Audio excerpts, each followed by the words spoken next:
दोस्तों आप सभी जानते हैं कि भी हाल ही में राकेश झुनझुनवाला जी ने एक स्टॉक को बाय किया हुआ है। काफी ज्यादा ट्रेंडिंग में अभी वो स्टॉक चल रहा है। हो सकता है कि आप सभी ने उसका नाम सुन भी लिया है। मैं उसी स्टॉक के बारे में डिस्कस करने वाला हूं आपसे कि आपको वो स्टॉक बाय करना चाहिए या फिर नहीं करना चाहिए। देखिए, अल्टीमेटली राकेश झुनझुनवाला जी का व्यू जो है काफी लॉन्ग टर्म का होता है। वो अगर किसी स्टॉक को हाथ लगाते हैं तो पूरी हिस्ट्री, पूरा बैकग्राउंड उसके बारे में देख लेते हैं। आगे वो कैसा परफॉर्म कर सकता है वो सारी चीज़ों को जान लेते हैं। तो क्या-क्या एलिमेंट्स हैं जो हमें भी जानना ज़रूरी है। अगर हम भी एक रिटेल इन्वेस्टर हैं और हम भी किसी स्टॉक में इन्वेस्ट करने जा रहे हैं, तो हम भी तो देखेंगे ना कि आखिर उस स्टॉक में क्या-क्या चीज़ें ऐसी हैं जिसके लिए हम उसमें अपनी इन्वेस्टमेंट कर सकते हैं। तो हमारी रिक्वायरमेंट भी उससे मैच होनी चाहिए। अभी सिर्फ अगर हम इसलिए इन्वेस्ट करते हैं कि एक बड़ी पर्सनैलिटी ने उस स्टॉक को बाय किया हुआ है, तो मेरे ख्याल से कहीं न कहीं ये हम चीज़ें सही नहीं कर रहे हैं।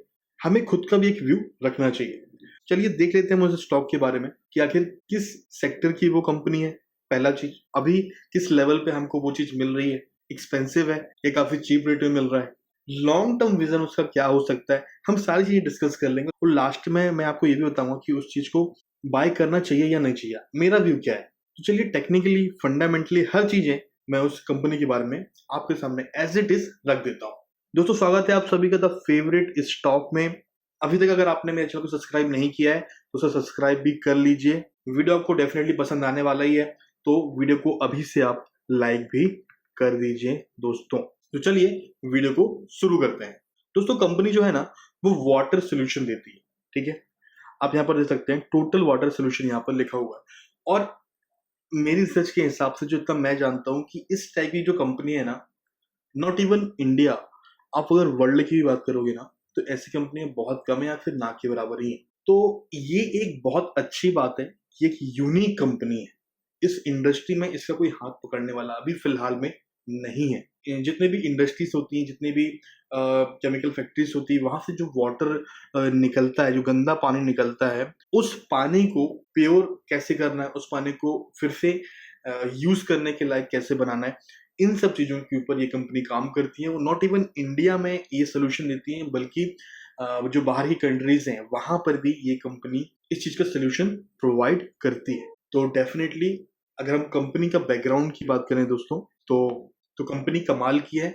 आप देख सकते हैं कि काफ़ी ह्यूज कंपनी है ये और यूनिक भी साथ में है। लेकिन अगर मैं इसकी बात करूं फंडामेंटली कुछ पॉइंट्स के बारे में, जैसे कि हम आगे चलते हैं, मैं अगर बात करूं इसके वैल्यूएशन की, ठीक है, हम इसका थोड़ा वैल्यूएशन देख लेते हैं। अभी करंटली जो है ना ये स्टॉक जो है वो ट्रेड कर रहा है तकरीबन 213 रुपए के ऊपर। इस कंपनी का नाम आप सभी के सामने ही है, वाटेक वाबाग लिमिटेड। नाम थोड़ा सा अजीब सा है, याद रख लीजिए, बाद में आगे काम ही आने वाला है। मार्केट कैपिटलाइजेशन की अगर मैं बात करूं तो इसका जो मार्केट कैप है वो 1165 करोड़ का है। मतलब क्या है? मतलब ये एक स्मॉल कैप कंपनी है, मिड कैप कंपनी भी नहीं है। और राकेश झुनझुनवाला जी को हम इसीलिए तो पहचानते हैं। टाइटन को जब उन्होंने बाय किया वो क्या थी? कुछ भी तो नहीं थी। पर अभी की डेट में वो क्या है हम सभी जानते हैं। तो किस तरीके से टाइटन की जर्नी को वो लेकर गए, और मैं सच बताऊं तो राकेश झुनझुनवाला जी इस अकेले लौते स्टॉक की वजह से ही आज जिस पोजीशन पे मेरे ख्याल से हैं, ऐसा मुझे लगता है। तो हमने भी एक टाइटन को खोजना है। अगर हमने एक टाइटन को खोज लिया अपनी लाइफ में, समझ लो अपना काम भी हो गया। तो मैं ये नहीं बोल रहा हूँ कि ये जो कंपनी है ये टाइटन का काम कर सकती है, फिर टाइटन बन सकती है अगली, बट डेफिनेटली हमें कहीं ना कहीं पे उन चीजों पर ध्यान रखना चाहिए और वो स्टॉक हमेशा हमको खोजते रहना चाहिए। तो ये एक स्मॉल कैप कंपनी, पहली बात। पीएस का देख पा रहे होंगे, पीएस का 19.86 है, इंडस्ट्री के पी के बराबर ही है, मतलब ठीक ठाक ही है अगर आप यहाँ पर देखें।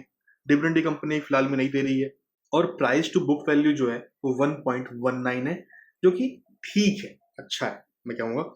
अगर आप यहाँ पर देखेंगे तो क्वार्टरली ये कंपनी जो है अभी कंटिन्यूसली एक सेल्स में ग्रोथ दिखा रही है। अगर आप इसको 2019 जून से देखें तो देखिए यहाँ पर ये कंटिन्यूसली जो है ग्रोथ दिखा रही है क्वार्टर दर क्वार्टर, राइट। और अगर आप नीचे आकर इसके नेट प्रॉफिट को देखेंगे तो नेट प्रॉफिट में भी इसने अभी लास्ट 2 क्वार्टर से ग्रोथ दिखाई हुई है, राइट। तो ठीक है, अभी स्मॉल कैप के हिसाब से जो आपको प्रॉफिट दिख रहा है 31 करोड़ का, मैं कहता हूं कि ये भी अच्छा है। एक स्मॉल कैप कंपनी अगर प्रॉफिट में जा रही है इस टाइम पर, दैट इज एक्सट्रीमली गुड। तो सेल्स बढ़ रही है, अच्छा पैरामीटर हो गया, नेट प्रॉफिट भी बढ़ रहा है, अच्छी बात हो गई। अभी उस चीज को देख लेते हैं, ये जो कंपनी है वाबाक, उन्होंने कम्युनिकेट किया है एनएससी से प्लस बीएससी से। ये 25 तारीख की बात है, आज 26 तारीख है। ओके, ऑलरेडी आप सभी जानते हैं कल के दिन ये न्यूज आ गई थी, बट मैंने इसकी पूरी रिसर्च करी, थोड़ा टाइम दिया इसके ऊपर, उसके बाद में आपके सामने आया ताकि मैं इसको पूरा आपको व्यू दे सकूं इस स्टॉक के बारे में। दोस्तों यहाँ पर लिखा हुआ है टोटल जो है तकरीबन 75 लाख जो स्टॉक है वो जो है इस कंपनी ने पर्टिकुलर कुछ लोगों को दिए हुए हैं। आप यहाँ पर रेट भी दे सकते हो, 160 की रेंज में पर्टिकुलर इन स्टॉक को उन्होंने दिया हुआ है। और अभी करंटली स्टॉक की प्राइस कितनी चल रही है आपने अभी जस्ट देखा था। अभी यहाँ पर आप नाम ले सकते हैं, 50 लाख जो स्टॉक है, 75 लाख स्टॉक में से 50 लाख स्टॉक जो है वो उन्होंने राकेश झुनझुनवाला जी को दिए हुए हैं। उनकी पत्नी के नाम जो कि रेखा झुनझुनवाला है, उनके नाम से ये यहाँ पर आपको ये स्टॉक दिख रहे हैं, बाई यहाँ पर आपको दिख रही है। 160 के हिसाब से अब 50 लाख का मल्टीप्लाई कर लीजिए, 80 करोड़ के आसपास ही आता है। तो उतने के यहाँ पर ये शेयर राकेश झुनझुनवाला जी ने बाय किए हुए। साथ ही में कुछ और नाम भी आपको यहाँ पर दिख पा रहे होंगे। ये बसेरा होम फाइनेंस प्राइवेट लिमिटेड है जिन्होंने 15 लाख शेयर लिए हुए हैं, और सुषमा आनंद जैन करके हैं, इन्होंने 10 लाख शेयर लिए हुए हैं। टोटल 75 लाख शेयर जो है इन्होंने बिक्री किए हुए। सबसे बड़ा नाम यहाँ पर राकेश झुनझुनवाला जी का ही है, जिसको हम सभी जानते हैं, अपने इंडिया के वॉरेन बफेट माने जाते हैं। तो मैंने आपको दिखा दिया कि राकेश झुनझुनवाला जी ने 25 तारीख को ये स्टॉक जो बाइंग, मैंने उस चीज को आपको डॉक्यूमेंट दिखा दिया ताकि आपको बिलीव हो पाए, अगर आपने अभी तक नहीं देखा है तो। आगे बढ़ते हैं दोस्तों, मैं आ गया हूँ जियोडा के प्लेटफॉर्म के ऊपर। मैंने वाबाक का यहाँ पर चार्ट ओपन कर लिया, आप देख सकते हैं। तो यहाँ पर मैं कुछ आपको इंपॉर्टेंट चीजें दिखाने वाला हूँ। आप यहाँ पर देख सकते हैं कि मैंने ये जो चार्ट है ना, ये मंथली चार्ट को लगाया हुआ है, मतलब एक कैंडल जो है वो एक मंथ को रिप्रेजेंट करती है। 2012 से मैंने ये चार्ट को लगाया हुआ है, और आप अगर देखें तो अभी जो प्राइस चल रहा है ना, ये भाई ये जो प्राइस चल रहा है ये किसके बराबर है? ये तकरीबन आप देखें तो 2013-14 के आसपास में आ चुका है। यहाँ पर ये इतने नीचे आया था, नहीं तो उसने काफी अच्छी एक अप साइड में दिखाई दी, उसके बाद थोड़ा सा ये नीचे आया था, और ये इस मोमेंट पर ट्रेड करते हुए नजर आया था 2019 तक। डेफिनेटली उसके बाद ये अभी जो डाउन हुआ था, हम सभी जानते हैं क्यों डाउन हुआ था। अगर मैं आपको थोड़ा सा आगे लेके चलूं तो मैंने अभी का चार्ट ओपन कर लिया आपके साथ में, और आप देख सकते हैं कि अभी जो मार्च अप्रैल में आप सभी जानते हैं कि क्या पैंडेमिक स्टार्ट हुआ था हमारे यहाँ पर, तो वहां पर यहाँ पर एक गजब का फॉल आया था, आप यहाँ पर देख सकते हैं। और ये जो स्टॉक है ना तकरीबन 70-80 के रेंज में चला गया था, बट इसने काफी अच्छी एक ग्रोथ दिखाई अभी हाल ही के दिनों में, और आप देख सकते हैं कितना अच्छा इसने ग्रोथ किया है अपने लास्ट लेवल, अपने मतलब इस पैंडेमिक के जो पहले वाले लेवल है उस तक ये कंपनी अभी ऑलरेडी पहुंच चुकी है। और यहाँ पर एक ब्रेकआउट है, जैसे इस चीज को क्रॉस के भी कर लेगी है, अभी क्लोजिंग से नीचे दी हुई है, क्रॉस करेगी तो यहाँ पर ब्रेकआउट आने की संभावना भी है, जहां से ये कंपनी अभी और अच्छी खासी ऊपर जा सकती है। दोस्तों वापस मुफ्ती चार्ट के ऊपर आ गया हूँ। मैं आपको यहाँ पर एक चीज दिखाना चाहता हूँ कि ये जो स्टॉक है ना, अगर आप यहाँ पर देखोगे ना तो ये 900 की रेंज तक ये स्टॉक गया हुआ था एक टाइम पर। और ये बात कब की है? ये बात है 2015 की। ओके, उसके बाद ये स्टॉक थोड़ा सा नीचे आया है। और अगर मैं राकेश झुनझुनवाला जी का आपको व्यू बताने की कोशिश करूं तो वो ये चार्ट वार्ट नहीं देखते हैं कि भाई अभी यहाँ पर ब्रेकआउट आ गया है तो हम यहाँ से बाय कर लेते हैं। वो देखते हैं कि इस कंपनी का फ्यूचर क्या है, ये कंपनी आगे कैसा परफॉर्म कर सकती है। उनको ये पी वैल्यू से, प्राइस टू बुक वैल्यू से, या फिर आरओई से कुछ भी मतलब नहीं है। इन्होंने ना हमेशा जो भी शेयर बाय किए हैं ना, वो इस हिसाब से बाय किए हुए हैं कि उस कंपनी की ओवरऑल जो लॉन्ग टर्म जो ग्रोथ है वो कैसी हो सकती है। तो डेफिनेटली उस सोच को देखता हूँ ना तो ये कंपनी मुझे काफी अट्रैक्टिव लगती है।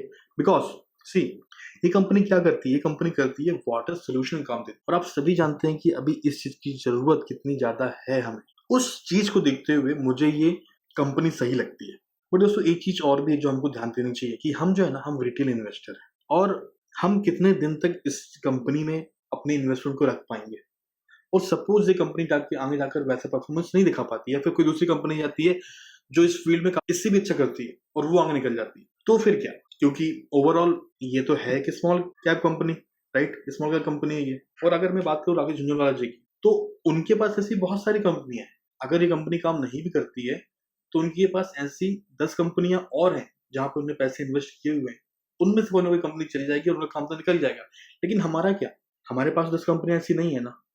तो केवल ये सोच के कि राकेश झुनझुनवाला जी ने इस पर पैसा लगाया हुआ है तो हम भी इसमें इन्वेस्ट कर दें, तो मेरे ख्याल से ये सोच गलत है। अगर आप कुछ पर्टिकुलर अमाउंट को अच्छे लंबे टाइम के लिए छोड़ सकते हैं और इतना रिस्क ले सकते हैं। यहाँ ये कंपनी का अच्छी ग्रोथ हो सकती है फ्यूचर में। और क्योंकि मैं आपको साफ साफ बता देता हूँ, स्मॉल कैप कंपनी के हिसाब से प्राइस की बात करूँ ना दोस्तों, तो प्राइस इसका काफ़ी ज़्यादा अट्रैक्टिव डेफिनेटली है, क्योंकि ये एक टाइम पे अगर 900 में ट्रेड कर रहा था और कहीं ना कहीं इसमें हमको अगर थोड़ी बहुत भी एक पॉजिटिव न्यूज़ हो जाती है, जो कि राकेश झुनझुनवाला जी ने इसको बाय किया, तो ये भी एक अच्छी पॉजिटिव न्यूज़ है। और कहीं ना कहीं इसके बाद कुछ ना कुछ इसमें हलचल भी हो सकती है। हो सकता है कुछ इंटरनल न्यूज़ जानते हो, उसके पहले उन्होंने ये बाय किया हो, हमें तो नहीं पता ना इसके बारे में। तो अगर ये कहीं ना कहीं 700-800 तक या फिर मैं बोलता हूँ 600 तक भी जाता है, तो हमारा काम तो बन जाता है। थोड़ा बहुत अमाउंट लगाकर आप यहाँ पर छोड़ सकते हैं, क्योंकि कंपनी अच्छी है। मैं इसलिए नहीं बोल रहा हूँ कि इन्होंने बाय किया हुआ है, मैं इसलिए बोल रहा हूँ क्योंकि कंपनी अच्छी है। बट उतना ही अमाउंट जितना हम एक लंबे टाइम के लिए भूल सके। मतलब ऐसा नहीं कि हमें 1 साल के बाद में जरूरत पड़ गई उस अमाउंट की तो हमें निकालना पड़ जाए, ऐसे अमाउंट पे यहाँ पर नहीं लगाना है। और आई एम द श्योर कि इससे पहले अभी तक आपने इस कंपनी का नाम भी नहीं सुना होगा। तो जिस कंपनी का आपने नाम भी नहीं सुना, वहां पर इतना बड़ा अमाउंट डाल के मतलब भी नहीं है, जस्ट बिकॉज राकेश झुनझुनवाला जी ने यहाँ पर पैसे इन्वेस्ट किए हुए हैं इसलिए। तो आप खुद की एक एनालिसिस कीजिए, उसके बाद आपका क्या डिसीजन है, उसके हिसाब से आप इसमें इन्वेस्ट करना है या नहीं करना है सोचिए। अभी की अगर हम बात करें, जितनी भी मूविंग एवरेज हैं 30, 50, 100 और 200, इन सभी मूविंग एवरेज के ऊपर ये ट्रेड कर रहा है, आप यहाँ पर देख सकते हो। तो अभी ये करेंटली एक बुलिश कंडीशन में आ चुका है, तो ये एक अच्छा साइन है कि यहाँ पर हम दाव खेल सकते हैं। बाकी आपकी क्या राय है मुझे कमेंट करके जरूर बताइए। अगर वीडियो पसंद आए तो वीडियो को लाइक करना बिल्कुल भी मत भूलिए दोस्तों। अभी तक अगर आपने मेरे चैनल को सब्सक्राइब नहीं किया है द फेवरेट स्टॉक को, तो इसे सब्सक्राइब भी कर लीजिए। फैमिली और फ्रेंड के साथ में इस चैनल को शेयर भी कर दीजिए। मिलते हैं बहुत जल्द अगले वीडियो में। बहुत बहुत धन्यवाद।